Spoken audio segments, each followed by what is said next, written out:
Alors Bernard Guénier, bonjour. Bonjour. Alors en prenant l'ascenseur, voilà, à remonter le temps si vous le voulez bien, nous sommes en 1978, c'est très loin, enfin loin, je Oui, veux c'est pas être loin, c'est loin. désagréable avec vous.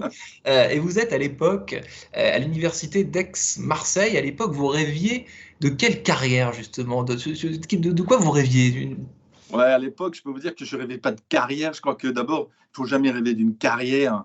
Ce qui compte, c'est de faire ce qu'on a envie de faire, de ce qu'on imagine, de faire, d'avoir des rêves. Donc, sur le plan de la carrière ou de l'emploi, si je puis dire, si on peut parler comme ça aujourd'hui, c'était surtout l'envie de connaître le business, de le comprendre. D'ailleurs, Ouais. les études l'attestent. J'ai fait à la fois du droit, l'expertise comptable, j'ai fait un IAE à Aix aussi. Et en fait, l'idée, c'était de dire, voilà, je vais essayer de comprendre l'entreprise, comment ça fonctionne. C'est pour ça, d'ailleurs, que je suis rentré dans un cabinet d'audit. Je ne Hmm. savais pas si j'y resterais, comme Ouais. beaucoup. Finalement, j'y suis resté depuis très Ouais. longtemps.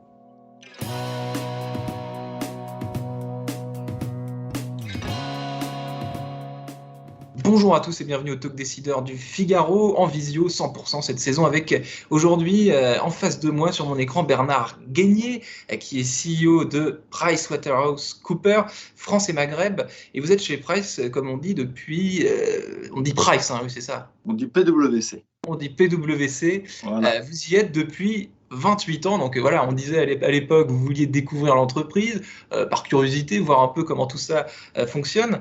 Et puis finalement, vous y avez fait carrière, hein. On peut pas Ah dire oui, tout à on peut fait. pas Depuis dire le plus de contraire. 35 ans maintenant, oui. La fidélité, la loyauté pour un seul et même employeur, c'est quelque chose qui a quasiment disparu. Ça, aujourd'hui, les jeunes cadres, ils ont plutôt la bougeotte, non? Oui, peut-être, mais pour moi, compte tenu de ma carrière dans divers pays, en réalité, parce que nous sommes un réseau, j'ai en fait changé d'entreprise, de culture, de continent. Oui. Et donc, en fait, finalement, j'ai changé en réalité beaucoup d'employeurs, puisque j'ai en fait connu en gros 6 bureaux, 6 localisations géographiques différentes. D'abord Paris pendant 5 ans, puis environ une dizaine, enfin 7 ans à Marseille, hein, là où je suis revenu donc à mes racines, si je puis dire. Mais je Hmm. suis reparti ensuite vers la Chine, puis la Silicon Valley, puis un petit peu Londres et enfin Paris maintenant depuis les années 2000, 2002-2003. J'allais vous poser la question justement sur les différents pays. Vous avez beaucoup voyagé en travaillant chez PwC. Donc, qu'est-ce qui vous a marqué dans les différentes cultures du travail et dans les différentes cultures de l'audit? Peut-être si tant est qu'il y ait une culture de l'audit et de l'expertise comptable dans les différents pays dans lesquels vous avez travaillé. Bon, d'abord, PwC n'est pas qu'une société d'audit, mais aussi de conseil, hein, je le Mm. rappelle. Hein, on a Mm. souvent, on l'oublie souvent. Mais je dirais que moi, ce que j'ai retenu de ces expériences de différents pays, c'est finalement la capacité des managers, de notre expérience personnelle, à gérer l'interculturel, ce que nous appelons chez PwC le business acumen, le global acumen, c'est-à-dire en fait être capable, dans un monde globalisé tel qu'il est, et ça le restera, Ouais. être capable de comprendre l'interculturel. Et ça veut dire quoi? Pour prendre un exemple, et je le donne souvent, c'est que plus les conversations sont difficiles, plus Ouais. la subtilité de langage et la compréhension de la culture, de l'interlocuteur que vous avez en face compte. Parce que c'est justement dans ces subtilités de l'anglais ou de l'allemand qui vous parle, ou de l'américain, savoir comment il fonctionne, vous permet de lire en fait ce qu'il veut vous dire. Un anglais va le faire en creux, un Ouais. américain va essayer d'être plus coopératif, et un allemand beaucoup plus dans la structure pour Mm. définir des principes. Donc, c'est évidemment des clichés par construction, mais ça vous donne une idée de ce qui me paraît le plus important, de ce que j'ai retiré je dirais, de cette notion d'interculturel.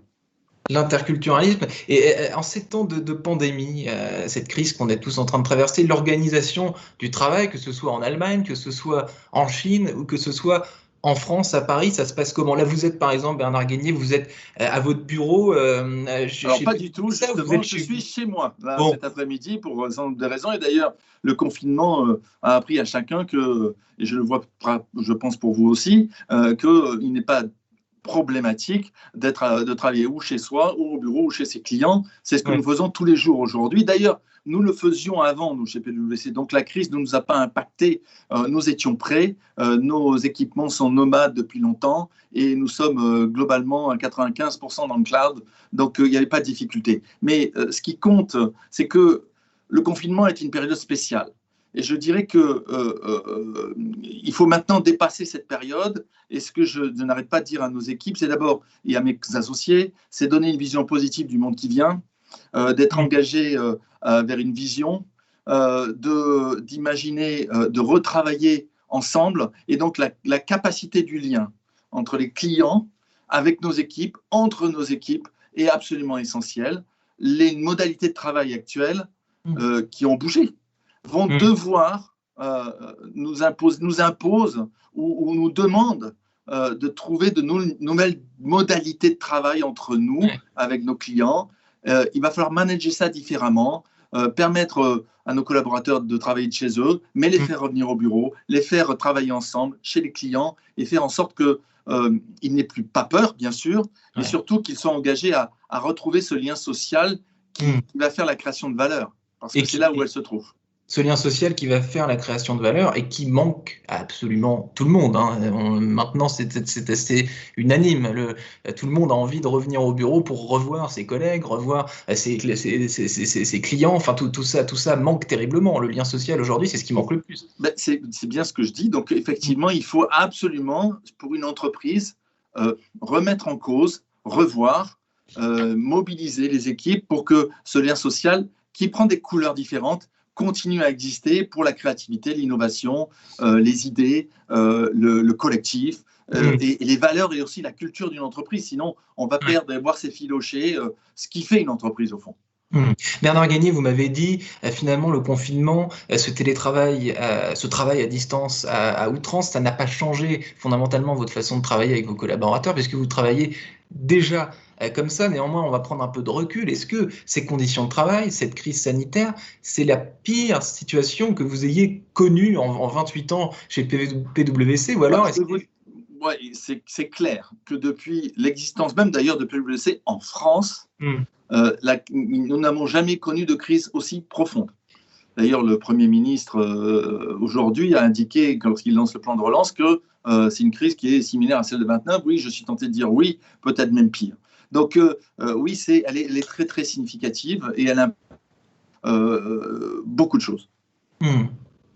Dernière question, Bernard Gagné. Donc j'ai vu que vous aviez plusieurs casquettes, si je puis dire. Vous êtes aussi président de Finance Innovation, mais également président de l'Institut Télémac depuis quelques mois, je crois, l'Institut Télémac pour l'égalité des chances. Pourquoi vous, président de cet institut, quels sont vos chantiers? Qu'est-ce que ça évoque pour vous, justement, cette question? Alors, donc Télémac, moi je suis engagé chez Télémac parce que son ancien président, Henri Lachmann, qui était l'ancien président de Schneider, m'a demandé de le remplacer pour ouvrir une nouvelle page.